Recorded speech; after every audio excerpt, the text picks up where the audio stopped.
psychiatric epidemiology can help reduce the impact of traumatic events. Zahava Solomon, Tel Aviv University. On the 9th of November 1989, I was in Israel studying secondary traumatization of the Holocaust and war. Good afternoon. It's a tough act to follow the four powers coming from such a small state as Israel. Furthermore, coming from such a troubled part of the world, having a part in the celebration of the falling of the wall, the unification of Germany, and the establishment of some unification of Europe, given the last history, is really amazing. And this is a ray of hope for all of us in more troubled parts of the world. At the same time, however, we were reminded earlier this morning that this date also marks Kristallnacht.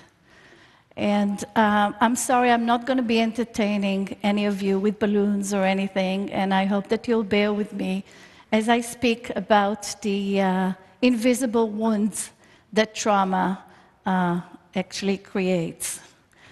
When we look at human history, it becomes quite clear from the dawn of history that aggression is an integral part, it's innate, and unfortunately, it has been used over and over again. And human proclivity to settle disputes and conflicts via aggression actually tasks the world over. And we've heard a lecture about Africa. Clearly, it is not limited to Africa. All one has to do is to look at recent history.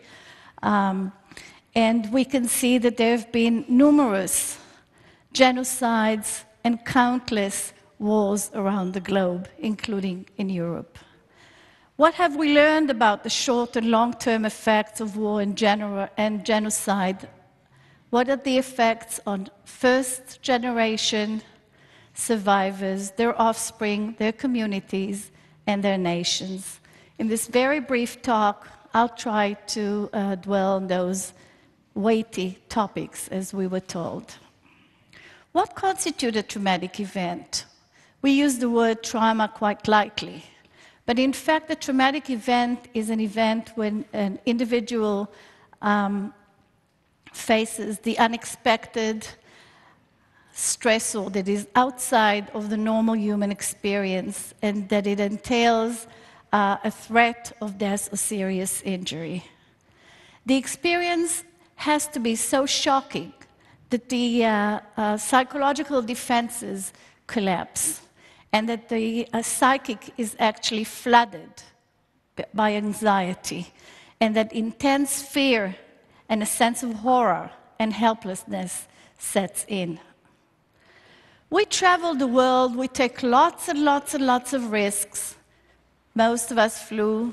Here we took airplanes, we drive in some dangerous roads, and we don't even entertain the idea that our death is imminent, despite the fact that our biological vulnerability is quite clear. What helps us do all those things? Why do we take the risks that normal life entails? Because we're equipped with a psychological GPS.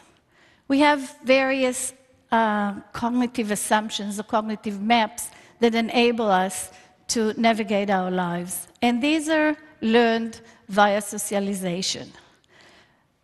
Your parents probably told you, all of you, that to pursue your education will help you in life, which it did. That there are certain things that if you do the right thing, good things will come to you. Well, some of those cognitions about the world, about people, about ourselves, are illusionary. There aren't only illusions in science, in physics. There are also lots of psychological illusions that we hold. And these illusions are protective shields to a great extent. But what happens if somebody suffers from or experiences an immense trauma? How can a Holocaust survivor explain to himself or to herself, why did it happen to me? What did I do wrong?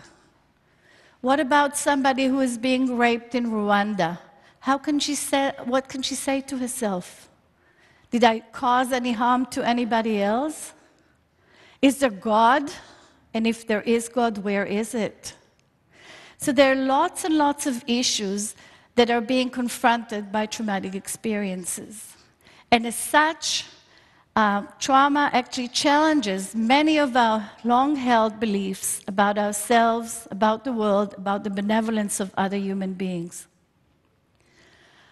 And in fact, trauma not only challenges that, but for the few who are traumatized by those experiences, those defenses actually collapse.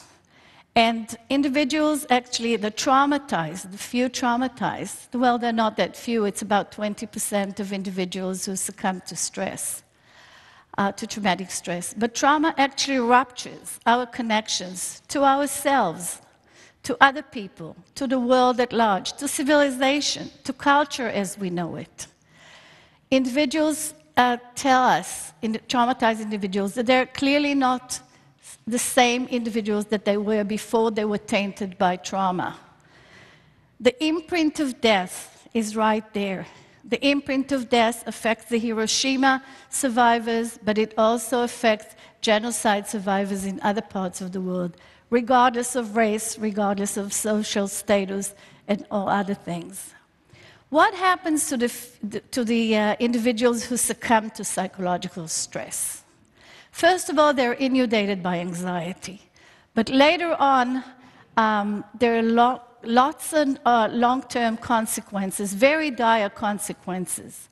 And I use the metaphor of cancer because those consequences are varied, and they're not limited to what the psychiatric community would tell you that the most common and conspicuous outcome of trauma is post-traumatic stress disorder. I was part of the DSM committee.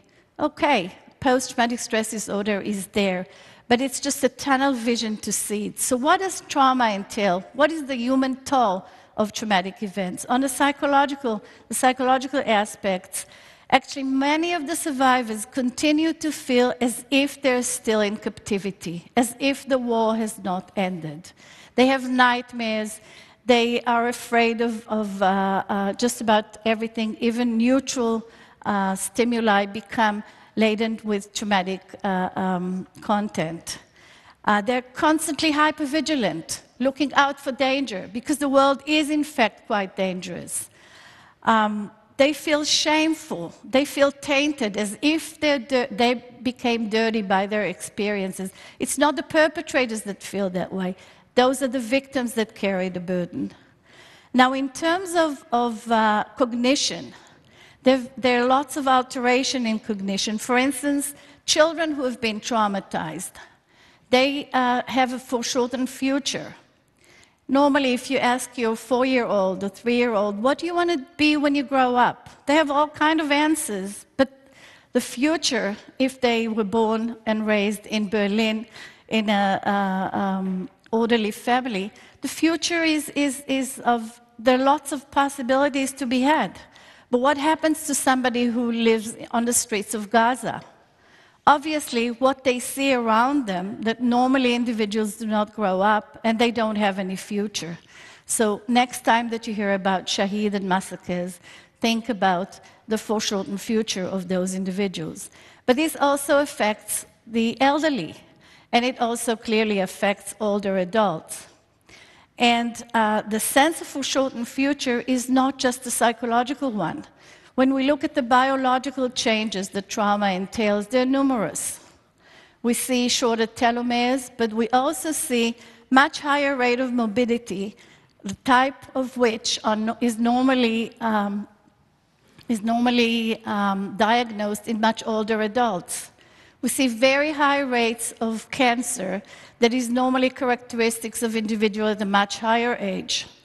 Ex-prisoners of war who were captured, Israelis who were captured by the Syrians and the Egyptians, have 4 times the rate of mortality. They die prematurely. What about the pain system? These individuals don't only suffer from higher vulnerability, but they also sense and report pain in areas of the body that clearly there is no sensations. Their nails, they have phantom pains because the body keeps score. The hyperarousal, the fact that they have difficulty sleeping, is obviously plays in their physiological as well as in the psychological makeup. And obviously, as a result of those disturbances the trauma brings about, individuals try to resort and find self-medication. What type of self-medication? You probably heard about the American troops in Vietnam who self-medicated with drugs. And the British the British troops who medicated with alcohol. And the end result was that the psychiatrists in the British Army claimed that there was an epidemic of alcoholism. But in fact, if you try to see what actually happens, and you looked at the records of those individuals, you see that they were so badly traumatized that if social drinking or drugs were available, people actually used it for self-medication. There are obviously a host of substance abuse, eating disorders, but some people can't take it anymore, and they either act on their aggression and engage in criminal activities, and the high rate of homicide among American troops is really one of the evidence. But more so, I don't know if you recently heard about the high rates of suicide among American troops. In some populations, we find that more people kill themselves after the war as a result of their experience than actually die on the battlefield.